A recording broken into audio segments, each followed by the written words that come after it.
নমস্কাৰ সকলোকে আমাৰ অন্য এটা ভিডিঅ'লৈ স্বাগতম জনালোঁ। মই হৈছোঁ পবিত্ৰ বৰা আৰু আপোনালোকে চাই আছে ষ্টাডি উইথ পবিত্ৰ। আজিৰ ভিডিঅ'টোত এখন আমি মডেল কুৱেশ্যন পেপাৰ লৈ আহিছোঁ গ্ৰেড 3 গ্ৰেড 4 এইসমূহৰ উপযোগী হোৱাকৈ। গতিকে সকলোৱে ভিডিঅ'টো শেষলৈকে চাব। যিসকলে আমাৰ চেনেলটো এতিয়াও ছাবস্ক্ৰাইব কৰা নাই সেইসকলে চেনেলটো ছাবস্ক্ৰাইব কৰি বন্ধু বান্ধৱীৰ সৈতে শ্বেয়াৰ কৰি দিব। এই ভিডিঅ'টোত আমি 40টা কুৱেশ্যন আলোচনা কৰিম। সেই 40টা কুৱেশ্যনৰ ভিতৰত তোমালোকে কিমানটা শুদ্ধ উত্তৰ কৰিলা সকলোৱে কমেণ্ট কৰি জনাবা। তেন্তে বেছি দেৰি নকৰি কুৱেশ্যনসমূহৰ মাজলৈ যাব বিচাৰিছোঁ।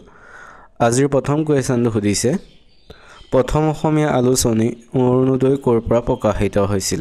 প্ৰথম অসমীয়া আলোচনী অৰুণোদয় ক'ৰ পৰা প্ৰকাশিত হৈছিল সুধিছে। ইয়াৰ ৰাইট এনচাৰটো হৈছে অপশ্যনৰ চি, শিৱসাগৰ। প্ৰথম অসমীয়া আলোচনী অৰুণোদয় শিৱসাগৰৰ পৰা প্ৰকাশিত হৈছিল, মনত ৰাখিবা সকলোৱে। এতিয়া আছোঁ তাৰপিছত 2 নম্বৰ কুৱেশ্যনলৈ। 2 নম্বৰ কুৱেশ্যন সুধিছে, খেন বংশ কোনে প্ৰতিষ্ঠা কৰিছিল? খেন বংশ কোনে প্ৰতিষ্ঠা কৰিছিল সুধিছে। ইয়াৰ ৰাইট এনচাৰটো হৈছে অপশ্যন এ, নীলধ্বজ। নীলধ্বজে খেন বংশ প্ৰতিষ্ঠা কৰিছিল। এতিয়া আছোঁ তাৰপিছত 3 নম্বৰ কুৱেশ্যনলৈ। 3 নম্বৰ কুৱেশ্যন সুধিছে, বিহাৰৰ ৰাজধানী কি? বিহাৰৰ ৰাজধানী কি সুধিছে। ইয়াৰ ৰাইট এনচাৰটো হৈছে অপশ্যন বি, পাটনা। পাটনা হৈছে বিহাৰৰ ৰাজধানী। এতিয়া আছোঁ তাৰপিছত 4 নম্বৰ কুৱেশ্যনলৈ। 4 নম্বৰ কুৱেশ্যন সুধিছে, ৰাষ্ট্ৰীয় সন্মান লাভ কৰা প্ৰথম অসমীয়া চলচ্চিত্ৰখনৰ নাম কি? ৰাষ্ট্ৰীয় সন্মান লাভ কৰা প্ৰথম অসমীয়া চলচ্চিত্ৰখনৰ নাম কি সুধিছে। ইয়াৰ ৰাইট এনচাৰটো হৈছে অপশ্যন চি, পিয়লি ফুকন। পিয়লি ফুকন হৈছে ৰাষ্ট্ৰীয় সন্মান লাভ কৰা প্ৰথম অসমীয়া চলচ্চিত্ৰ। এতিয়া আছোঁ তাৰপিছত 5 নম্বৰ কুৱেশ্যনলৈ। 5 নম্বৰ কুৱেশ্যন সুধিছে, নায়েৰা কোন দেশৰ মুদ্ৰাৰ নাম? নায়েৰা কোন দেশৰ মুদ্ৰাৰ নাম সুধিছে। ইয়াৰ ৰাইট এনচাৰটো হৈছে অপশ্যন ডি, নাইজেৰিয়া। নাইজেৰিয়াৰ মুদ্ৰাৰ নাম হৈছে নায়েৰা। সকলোৱে মনত ৰাখিবা, মুদ্ৰাৰ ওপৰত কুৱেশ্যন যিহেতু অহা দেখা যায় এইসমূহ ভালদৰে চাবা। এতিয়া আছোঁ তাৰপিছৰ 6 নম্বৰ কুৱেশ্যনলৈ। 6 নম্বৰ কুৱেশ্যন সুধিছে, জাৰ্মানীৰ ৰাষ্ট্ৰীয় প্ৰতীক কি? জাৰ্মানীৰ ৰাষ্ট্ৰীয় প্ৰতীক কি সুধিছে। ইয়াৰ ৰাইট এনচাৰটো হৈছে অপশ্যন এ, গোমধানৰ ফুল। গোমধানৰ ফুল হৈছে জাৰ্মানীৰ ৰাষ্ট্ৰীয় প্ৰতীক। এতিয়া আছোঁ তাৰপিছৰ 7 নম্বৰ কুৱেশ্যনলৈ। 7 নম্বৰ কুৱেশ্যন সুধিছে, পৃথিৱীৰ প্ৰথম চন্দ্ৰপৃষ্ঠত খোজ দিয়া ব্যক্তিজন কোন? পৃথিৱীৰ প্ৰথম চন্দ্ৰপৃষ্ঠত খোজ দিয়া ব্যক্তিজন কোন সুধিছে। ইয়াৰ ৰাইট এনচাৰটো হৈছে option C, Neil Armstrong. Neil Armstrong হৈছে চন্দ্ৰপৃষ্ঠত খোজ দিয়া প্ৰথম ব্যক্তি। এতিয়া আছোঁ তাৰপিছৰ 8 নম্বৰ কুৱেশ্যনলৈ। 8 নম্বৰ কুৱেশ্যন সুধিছে, ইৰাকৰ পুৰণি নাম কি? ইৰাকৰ পুৰণি নাম কি সুধিছে। ইয়াৰ ৰাইট এনচাৰটো হৈছে অপশ্যন বি, মেছোপটেমিয়া। মেছোপটেমিয়া হৈছে ইৰাকৰ পুৰণি নাম। এতিয়া আছোঁ তাৰপিছৰ 9 নম্বৰ কুৱেশ্যনলৈ। 9 নম্বৰ কুৱেশ্যন সুধিছে, ম্যানমাৰৰ পুৰণি নাম কি? ম্যানমাৰৰ পুৰণি নাম কি সুধিছে। ইয়াৰ ৰাইট এনচাৰটো হৈছে অপশ্যন এ, ব্ৰহ্মদেশ। ব্ৰহ্মদেশ হৈছে ম্যানমাৰৰ পুৰণি নাম। এতিয়া আছোঁ আজিৰ 10 নম্বৰ কুৱেশ্যনলৈ। 10 নম্বৰ কুৱেশ্যন সুধিছে, কায়ৰো চহৰখন কোন নদীৰ পাৰত অৱস্থিত? কায়ৰো চহৰখন কোন নদীৰ পাৰত অৱস্থিত সুধিছে। ইয়াৰ ৰাইট এনচাৰটো হৈছে অপশ্যন চি, নীল নদী। নীল নদীৰ পাৰত কায়ৰো চহৰখন অৱস্থিত। এতিয়া আছোঁ তাৰপিছৰ 11 নম্বৰ কুৱেশ্যনলৈ। 11 নম্বৰ কুৱেশ্যন সুধিছে, পৃথিৱীৰ দীৰ্ঘতম নদীখন কোন মহাদেশত অৱস্থিত? পৃথিৱীৰ দীৰ্ঘতম নদীখন কোন মহাদেশত অৱস্থিত সুধিছে। ইয়াৰ ৰাইট এনচাৰটো হৈছে অপশ্যন এ, আফ্ৰিকা মহাদেশত। আফ্ৰিকা মহাদেশত পৃথিৱীৰ দীৰ্ঘতম নদীখন আছে আৰু দীৰ্ঘতম নদীখন হৈছে নীল নদী। এতিয়া আছোঁ তাৰপিছৰ 12 নম্বৰ কুৱেশ্যনলৈ। 12 নম্বৰ কুৱেশ্যন সুধিছে, তাজমহল কোনে নিৰ্মাণ কৰিছিল? তাজমহল কোনে নিৰ্মাণ কৰিছিল সুধিছে। ইয়াৰ অপশ্যনৰ কোনটো হয় সকলোৱে কমেণ্ট কৰি জনাব। এইটো যিহেতু এটা সকলোৱে জনা কুৱেশ্যন, জনা কুৱেশ্যনটোৰ এনচাৰ মই কৈ নিদিওঁ, গতিকে সকলোৱে কমেণ্ট কৰি জনাবা। এতিয়া আছোঁ তাৰপিছত 13 নম্বৰ কুৱেশ্যনলৈ। 13 নম্বৰ কুৱেশ্যন সুধিছে, ৰবীন্দ্ৰনাথ ঠাকুৰে কোনখন পুথিৰ বাবে সাহিত্যৰ নোবেল বঁটা লাভ কৰিছিল? সাহিত্যৰ নোবেল বঁটা ৰবীন্দ্ৰনাথ ঠাকুৰদেৱে কোনখন পুথিৰ বাবে লাভ কৰিছিল সুধিছে। ইয়াৰ ৰাইট এনচাৰটো হৈছে অপশ্যন বি, গীতাঞ্জলি। গীতাঞ্জলি পুথিখনৰ বাবে ৰবীন্দ্ৰনাথ ঠাকুৰে 1913 চনত সাহিত্যৰ নোবেল বঁটা লাভ কৰিছিল। এতিয়া আছোঁ তাৰপিছৰ 14 নম্বৰ কুৱেশ্যনলৈ। 14 নম্বৰ কুৱেশ্যন সুধিছে, নিৰ্মল হৃদয় নামৰ অনাথ আশ্ৰমখনৰ প্ৰতিষ্ঠাতা কোন নিৰ্মল হৃদয় নামৰ অনাথ আশ্ৰমখনৰ প্ৰতিষ্ঠাতা কোন সুধিছে ইয়াৰ ৰাইট এনসাৰটো হৈছে অপচন ডি মাদাৰ টেৰেছা হৈছে নিৰ্মল হৃদয় নামৰ অনাথ আশ্ৰমখনৰ প্ৰতিষ্ঠাতা এতিয়া আছে তাৰ পিছৰ 15 নম্বৰ কোৱেশ্চনলৈ 15 নম্বৰ কোৱেশ্চন সুধিছে অসমৰ প্ৰাচীনতম শাসকগৰাকী কোন আছিল অসমৰ প্ৰাচীনতম শাসকগৰাকী কোন আছিল সুধিছে ইয়াৰ ৰাইট এনসাৰটো হৈছে অপচন এ মহিৰংগ দানৱ হৈছে অসমৰ প্ৰাচীনতম শাসক এতিয়া আছে তাৰ পিছৰ 16 নম্বৰ কোৱেশ্চনলৈ 16 নম্বৰ কোৱেশ্চন সুধিছে প্ৰথম অসমীয়া ঐতিহাসিক উপন্যাসখনৰ নাম কি প্ৰথম অসমীয়া ঐতিহাসিক উপন্যাসখনৰ নাম কি সুধিছে ইয়াৰ ৰাইট এনসাৰটো হৈছে অপচন বি ভানুমতী হৈছে প্ৰথম অসমীয়া ঐতিহাসিক উপন্যাস আৰু এইখনৰ উপন্যাসিক হৈছে পদ্মনাথ গোহাঞিবৰুৱা এতিয়া আছে তাৰ পিছৰ 17 নম্বৰ কোৱেশ্চনলৈ 17 নম্বৰ কোৱেশ্চন সুধিছে সাহিত্য একাডেমীৰ মুখ্য কাৰ্যালয় ক'ত অৱস্থিত সাহিত্য একাডেমীৰ মুখ্য কাৰ্যালয় ক'ত অৱস্থিত সুধিছে ইয়াৰ ৰাইট এনসাৰটো হৈছে অপচন চি দিল্লীত সাহিত্য একাডেমীৰ মুখ্য কাৰ্যালয় অৱস্থিত এতিয়া আছে আজিৰ 18 নম্বৰ কোৱেশ্চনলৈ 18 নম্বৰ কোৱেশ্চন সুধিছে বংগ বিভাজন কিমান চনত হৈছিল সুধিছে ইয়াৰ ৰাইট এনসাৰটো হৈছে অপচন ডি 1905 চনত বংগ বিভাজন সংঘটিত হৈছিল আৰু বংগ বিভাজনৰ সময়ত ব্ৰিটিছ ভাইছৰ কোন আছিল আহিব পাৰে সকলোৱে মনত ৰাখিবা লৰ্ড কাৰ্জন আছিল সেই সময়ৰ ব্ৰিটিছ ভাইছৰ এতিয়া আছে তাৰ পিছৰ 19 নম্বৰ কোৱেশ্চনলৈ 19 নম্বৰ কোৱেশ্চন সুধিছে ক্ৰিপছ মিছন কোন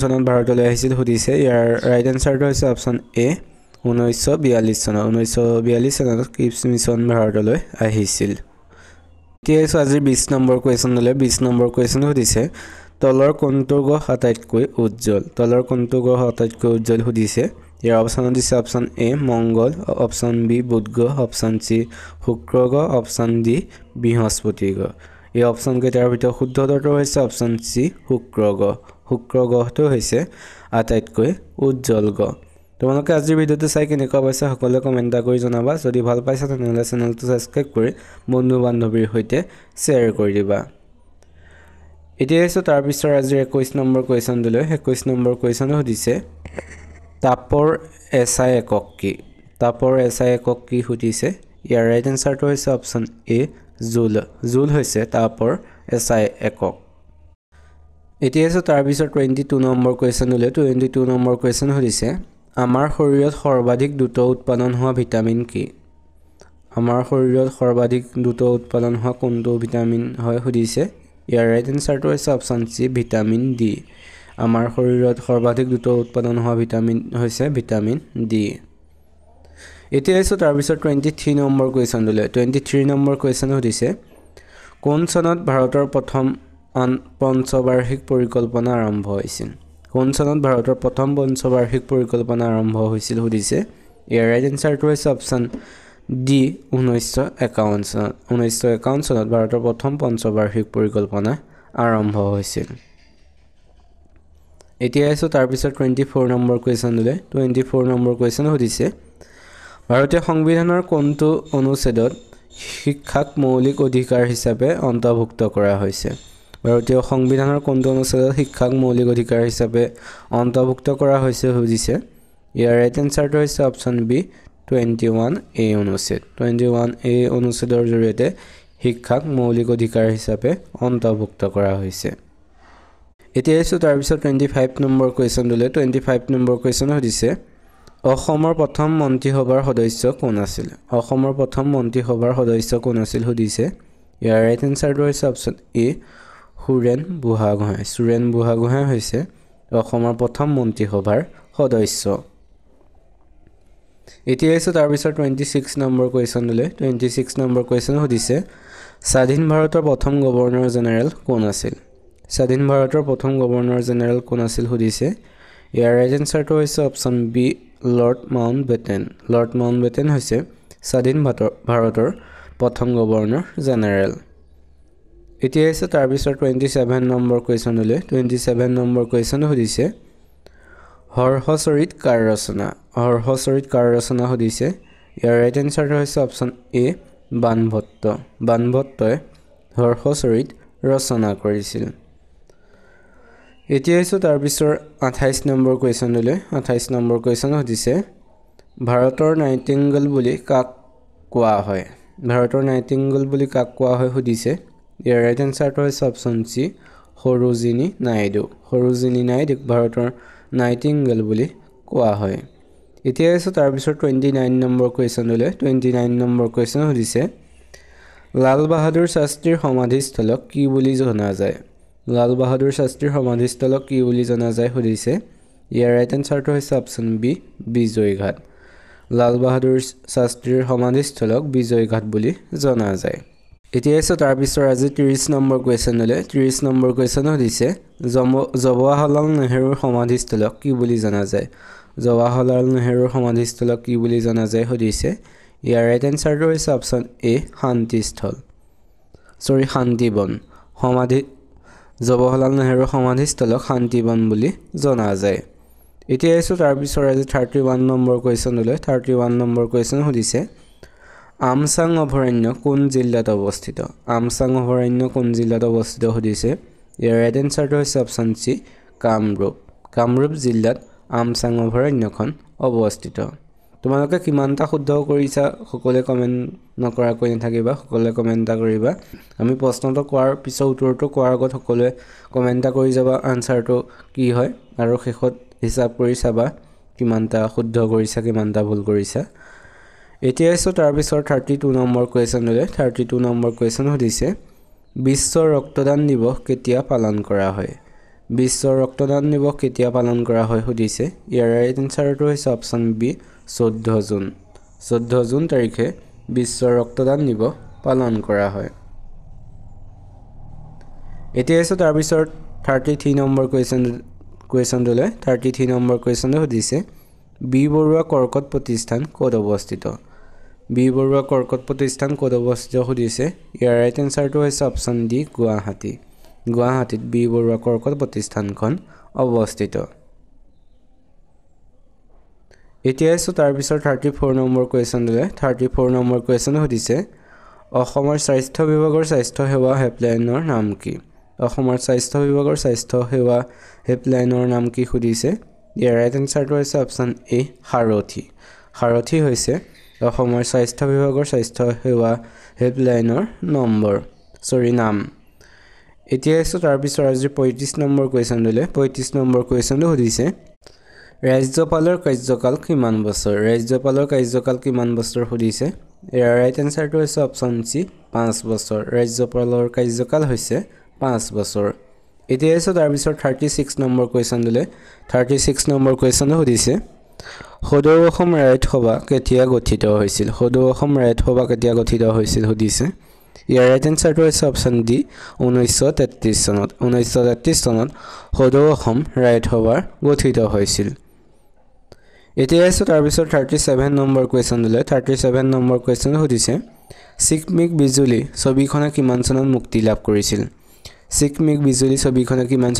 লাভ কৰিছিল সুধিছে ইয়াৰ ৰাইট এনসাৰটো হৈছে অপচন এ 1969 চনত চিকমিক বিজুলী ছবিখনে মুক্তি লাভ কৰিছিল এতিয়া আছে তাৰ পিছত 38 নম্বৰ কুৱেশ্যনলৈ 38 নম্বৰ কুৱেশ্যন সুধিছে নিমিলা অংক ছবিখনৰ পৰিচালক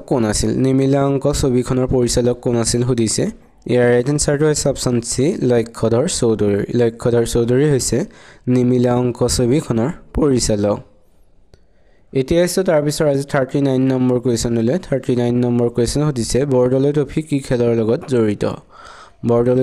খেলৰ লগত জড়িত সুধিছে ইয়াৰ ৰাইট এনসাৰটো হৈছে অপচন এ ফুটবল বৰদলৈ ট্ৰফী ফুটবল খেলৰ সৈতে জড়িত এতিয়া আছে আজিৰ শেষৰ কুৱেশ্যনলৈ অৰ্থাৎ 40 নম্বৰ কুৱেশ্যন সুধিছে অনাতাঁৰ যোগে সম্প্ৰচাৰ হোৱা প্ৰথম অসমীয়া নাটকখনৰ নাম কি সুধিছে ইয়াৰ ৰাইট এনসাৰটো হৈছে অপচন সি বিন বৰাগী হৈছে অনাতাঁৰ যোগে সম্প্ৰচাৰ হোৱা প্ৰথম অসমীয়া নাটকখনৰ নাম এইকেইটাই আছিল আজিৰ কুৱেশ্যন। আজিৰ 40টা কুৱেশ্যনৰ ভিতৰত তোমালোকে কিমানটা শুদ্ধ উত্তৰ কৰিলে সকলোৱে কমেণ্ট কৰি জনাবা।